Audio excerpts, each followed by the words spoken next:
ನಾರಾಯಣಂ ಸುರಗುರುಂ ಜಗದೇಕನಾಥಂ ಭಕ್ತಪ್ರಿಯಂ ಸಕಲಲೋಕನಮಸ್ಕೃತಂ ಚ ತ್ರೈಗುಣ್ಯವರ್ಜಿತಮಜಂ ವಿಭುಮದ್ಯಮೀಶಂ ವಂದೇ ಭವಗ್ನಮರಾಸುರಸಿದ್ಧವಂದ್ಯಂ ವ್ಯಾಸಂ ವಸಿಷ್ಠನಪ್ತಾರಂ ಶಕ್ತೇಃ ಪೌತ್ರಮಕಲ್ಮಷಂ ಪರಾಶರಾತ್ಮಜಂ ವಂದೇ ಶುಕತಾತಂ ತಪೋನಿಧಿಂ. ಶ್ರೀಗುರುಭ್ಯೋ ನಮಃ. ಹರಿ ಓಂ. ವಿಷ್ಣು ಸಹಸ್ರನಾಮ ಸ್ತೋತ್ರದ 78ನೆಯ ಶ್ಲೋಕದ ಚಿಂತನೆಯನ್ನು ಇವತ್ತು ಮಾಡೋಣ. ಏಕೋನೈಕಃ ಸವಕ್ಕಃ ಕಿಂ ಯತ್ತತ್ಪದಮನುತ್ತಮಂ ಲೋಕಬಂಧುರ್ಲೋಕನಾಥೋ ಮಾಧವೋ ಭಕ್ತವತ್ಸಲಃ. ಭಗವಂತನನ್ನು ಈ ಶ್ಲೋಕ ಅನೇಕ ವಿಚಿತ್ರವಾದ ವಿಶಿಷ್ಟವಾದ ಹೆಸರುಗಳಿಂದ ಸ್ತುತಿ ಮಾಡುತ್ತದೆ. ಪರಮಾತ್ಮ ಏಕಃ ಅಂತ ಹೇಳಿ, ಏಕ ಅನ್ನೋದಕ್ಕೆ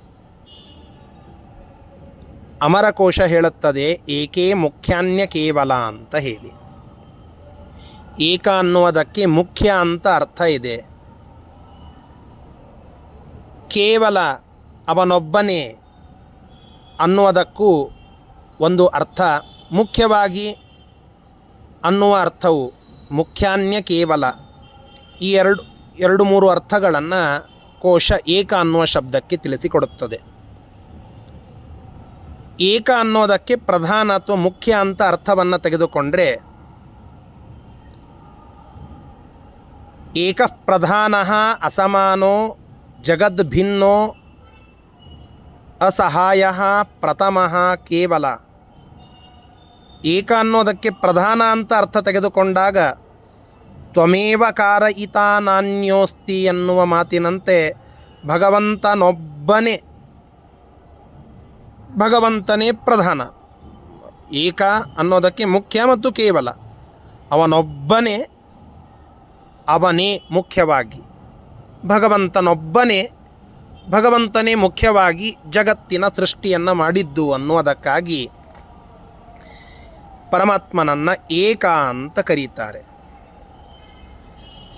ಪರಮಾತ್ಮ ಏಕನಾಗಿದ್ದಾನೆ. ನ ಬ್ರಹ್ಮ ನ ಚ ಶಂಕರ ಅಂತ ವೇದ ಹೇಳುತ್ತದಲ್ಲ. ಸೃಷ್ಟಿಯ ಮುಂಚೆ ಉಳಿದ ಯಾವ ದೇವತೆಗಳೂ ಕೂಡ ಇರಲಿಲ್ಲ.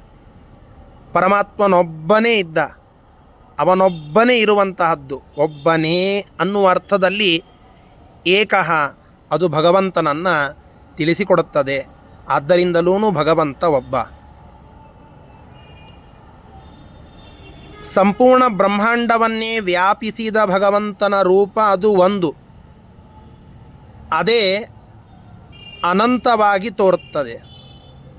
ಒಂದು ರೂಪದೊಳನಂತ ರೂಪವು ಪೊಂದಿಪ್ಪವು ಗುಣಗಣ ಸಹಿತ, ಹಿಂದೆ ಮುಂದೆ ಎಂದೆಂದಿಗೂ ಶ್ರೀ ಗೋವಿಂದಗೆ ಸರಿ ಮಿಗಿಲಿಲ್ಲೆಂತೆಂಬುದೇ ಫಲವಿದು ಬಾಳ್ದುದಕ್ಕೆ ಅಂತ ಹೇಳಿದ್ದಾರಲ್ಲ. ಸಂಪೂರ್ಣ ಬ್ರಹ್ಮಾಂಡ ಇದನ್ನು ವ್ಯಾಪಿಸಿದ ಭಗವದ್ರೂಪ ಅದು ಒಂದು. ಹಿಂದೆ ಅನೇಕ ಬ್ರಹ್ಮಾಂಡಗಳು ಕಳೆದು ಹೋಗಿವೆ. ಮುಂದೆ ಬರುವಂತಹ ಬ್ರಹ್ಮಾಂಡಗಳು ಅನಂತವಾಗಿ ಇವೆ. ಈ ಹಿಂದೆ ಕಳೆದು ಹೋದ ಮುಂದೆ ಬರುವ ಅನಂತ ಬ್ರಹ್ಮಾಂಡಗಳು ಮೂಲ ರೂಪವಾದ ಭಗವಂತನ ರೋಮಕೂಪದಲ್ಲಿಯೇ ಇವೆ ಅಂತ ಶಾಸ್ತ್ರ ತಿಳಿಸ್ತದೆ. ಹೀಗೆ ಒಂದೇ ರೂಪವುಳ್ಳ ಪರಮಾತ್ಮ ಒಂದು ರೂಪದಲ್ಲಿ ಅನಂತ ಬ್ರಹ್ಮಾಂಡ ವ್ಯಾಪಿಸಿದ ರೂಪಗಳನ್ನು ತೋರಿಸ್ತಾನೆ. ಇದನ್ನು ತಿಳಿದುಕೊಳ್ಳುವುದೇ ಆ ಭಗವಂತನಿಗೆ ಸಮಾನರು ಯಾರೂ ಇಲ್ಲ, ಅವನೊಬ್ಬನೇ. ಅನೇಕೋ ಹ್ಯೇಕತಾಂ ಪ್ರಾಪ್ಯ, ಅಂತಹ ಪರಮಾತ್ಮನೊಬ್ಬನೇ. ನ ಸಮೋ ವಾಧಿಕೋ ವಾಪಿ ವಿಧತೆ ತಸ್ಯ ಕಾಚನ, ನಾಸೀತ್ರಯ ಭವಿಷ್ಯೋ ವಾ ಪರತಃ ಸ್ವತ ಏವ ಚ. ಇದು ಶ್ರುತಿಯ ಮಾತು. ನಾಸ್ತಿ ನಾರಾಯಣ ಸಮಂ ನ ಭೂತೋ ನ ಭವಿಷ್ಯತಿ ಎಂಬುದಾಗಿ ಆಚಾರ್ಯರ ಮಾತು ಕೂಡ ಇದೆ. ಈ ಎಲ್ಲ ಪ್ರಮಾಣಗಳನ್ನು ನಾವು ನೋಡಿದಾಗ ಭಗವಂತ ಹಿಂದೆ ಮುಂದೆ ಎಂದೆಂದಿಗೂ ಇರುವುದು ಕೇವಲ ಅವನೊಬ್ಬನೇ. ಸೃಷ್ಟಿಗಿಂತ ಮೊದಲು, ಸೃಷ್ಟಿಯ ಪ್ರಳಯದ ನಂತರ, ಎಲ್ಲ ಕಾಲದಲ್ಲಿ ಇರುವ ಪರಮಾತ್ಮನು ಅವನೊಬ್ಬನೇ ಏಕಃ ಅನ್ನುವ ಅರ್ಥ ಇಲ್ಲಿ ನಾವು ತಿಳಿದುಕೊಳ್ಳಬಹುದು. ನೈಕಃ,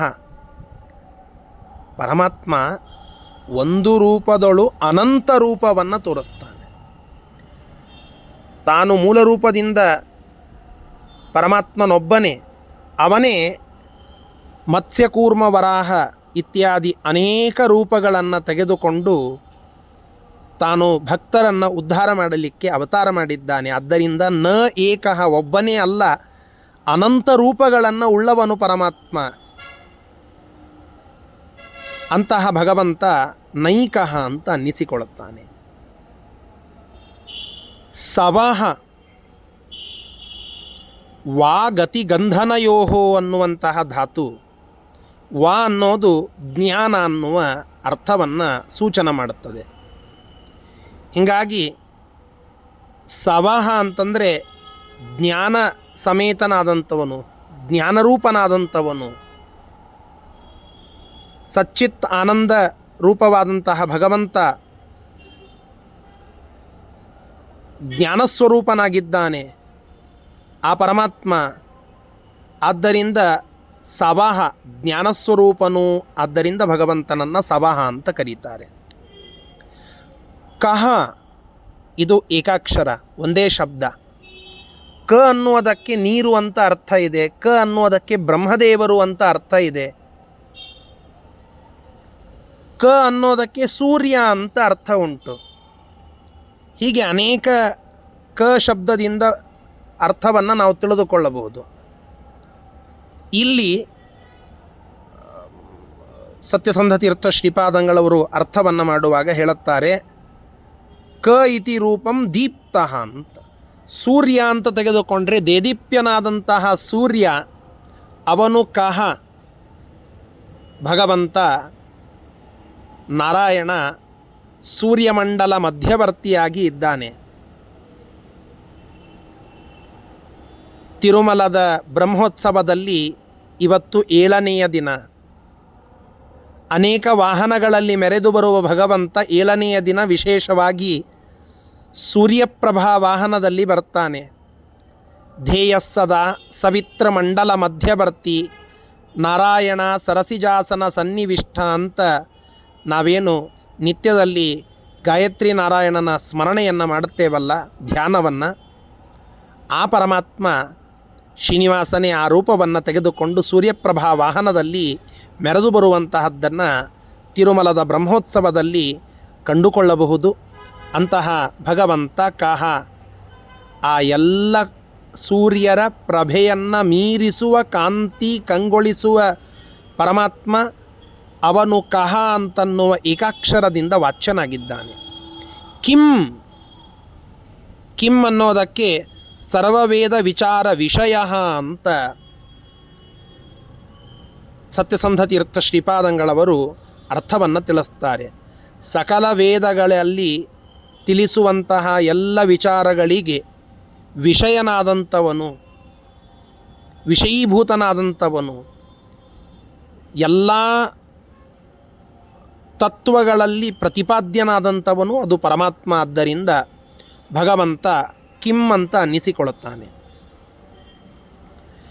ಯತ್ ಏತಿ ಜಾನಾತಿ ಇತಿ ಯತ್ ಅಂತ ಪರಮಾತ್ಮ ಜ್ಞಾನಸ್ವರೂಪನಾಗಿದ್ದಾನೆ. ಯಚ್ಚ ಜ್ಞಾನಸ್ವರೂಪತಃ ಅಂತ ಐತರೇಯ ಭಾಷ್ಯ ತಿಳಿಸುವಂತೆ ಏತಿ ಇತಿ ಯತ್, ಜ್ಞಾನಾತ್ಮಕನಾಗಿದ್ದಾನೆ ಪರಮಾತ್ಮ. ಆದ್ದರಿಂದ ಯತ್ ಅನ್ನೋದು ಪರಮಾತ್ಮನಿಗೆ ಇರುವ ಒಂದು ಹೆಸರು.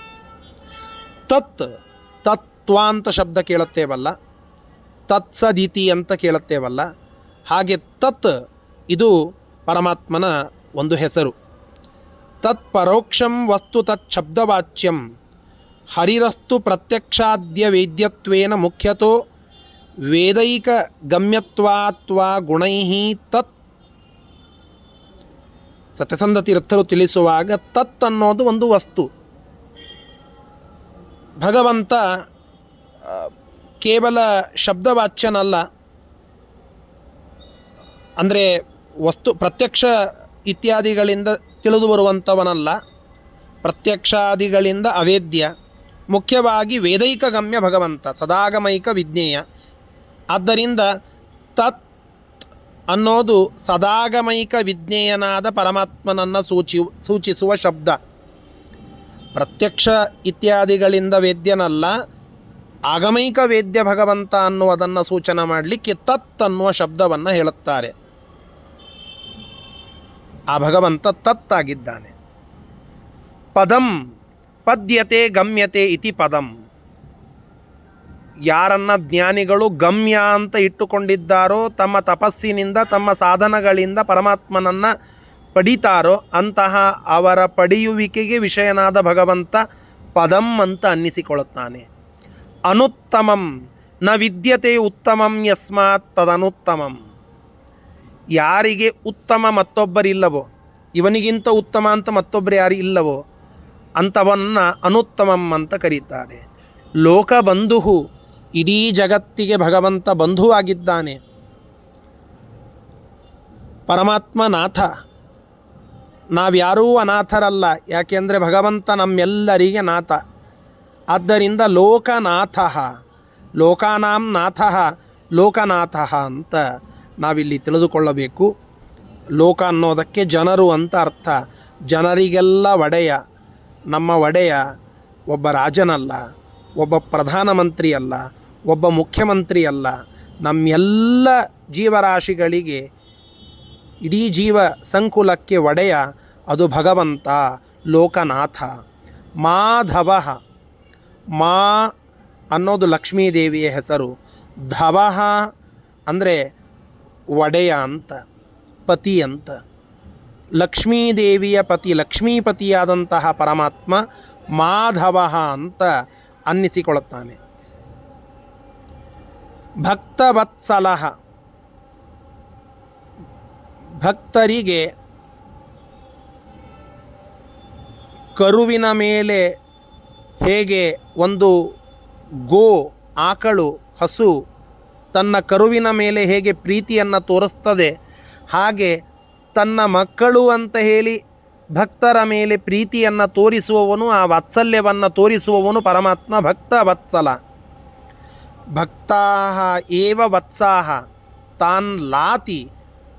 ಭಕ್ತರನ್ನೇ ಮಕ್ಕಳು ಅಂತ ತಿಳಿದುಕೊಂಡು ಲಾತಿ, ಅವರನ್ನು ಲಾಲನ ಪಾಲನ ಮಾಡುತ್ತಾನೆ ಭಗವಂತ. ಆದ್ದರಿಂದ ಭಕ್ತವತ್ಸಲ ಇದು ಪರಮಾತ್ಮನ ಹೆಸರು. ಇಂತಹ ಪರಮಾತ್ಮ ನಮ್ಮನ್ನು ರಕ್ಷಣೆ ಮಾಡಲಿ ಅಂತ ಪ್ರಾರ್ಥನೆಯನ್ನು ಮಾಡೋಣ. ಶ್ರೀಕೃಷ್ಣಾರ್ಪಣಮಸ್ತು.